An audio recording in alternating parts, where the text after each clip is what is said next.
पूजा आणि काल ते जेवण करून ठेवलेलं मित्रांना घेऊन जेवलाच नव्हे. अगं रात्री ते सँडी दारू पिऊन उलटी केलं की सगळी वाट लागली.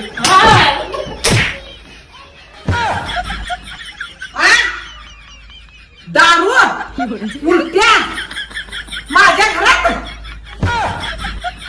अरे पडत भाड्या हो, साजऱ्या तोंडाचं कापड चांगलं घालतासा आणि दारू बाहेर घालतासा आणि माझ्या घरात येऊन बघतासा. अरे हलकड भाड्या हो, भाड्या पडू